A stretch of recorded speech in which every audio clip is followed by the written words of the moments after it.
A day after China simulated mutual precision strikes on Taiwan during military exercises around the island, Taiwanese Foreign Minister Joseph Wu denounced Beijing's actions in an exclusive interview with CNN, saying they seem to be preparing to start a war.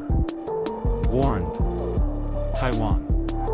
Look at the military exercises and their rhetoric, they seem to be preparing to start a war against Taiwan, Wu said. The Taiwanese government sees the Chinese military threat as unacceptable and we condemn it. Asked if Taiwan had any idea about the timing of China's potential military action, given U.S. intelligence assessments that she has instructed his military to be prepared by 2027, Wu expressed confidence in Taiwan's preparations. Chinese leaders will think twice before deciding to use force against Taiwan. And whether it's 2025 or 2027 or even beyond, Taiwan just needs to be prepared, he said. The exercises turned out to be the first time the Chinese Navy has simulated attacks on Taiwan by carrier-based warplanes.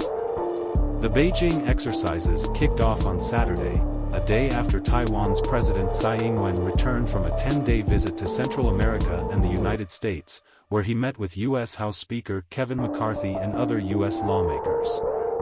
Asked whether the cost of such a visit was too high, Wu told CNN, "China cannot dictate how Taiwan makes friends. And China cannot dictate how our friends want to show support for Taiwan."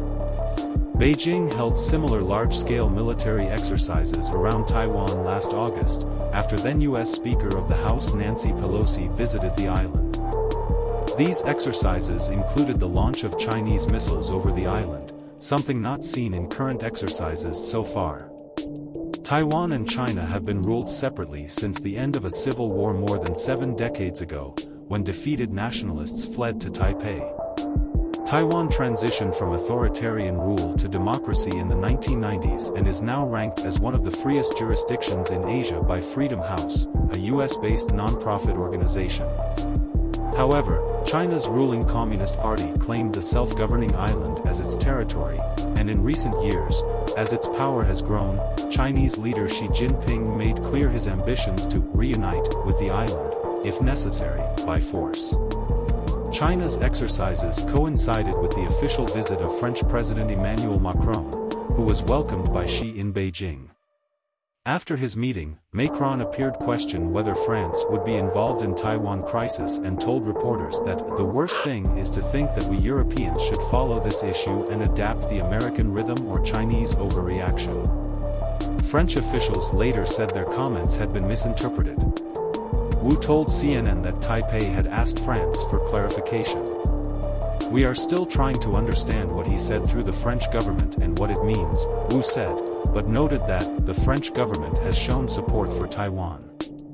As tensions between and China worsen over Taiwan, President Joe Biden said U.S. would defend island militarily if China attacked, but administration officials insisted adheres to its One China policy. The United States is legally obligated to supply with defensive weapons through Taiwan Relations Act, but officials typically remain deliberately uncertain as to whether the United States will defend in event of an attempted Chinese attack. Wu has repeatedly stressed that it is our responsibility to defend Taiwan, noting that with its relationship with its allies in the region, the United States appears more determined than ever to create a situation for China know it is hers. The cost of a military attack on Taiwan will be heavy. And we are grateful to the United States for taking that stance.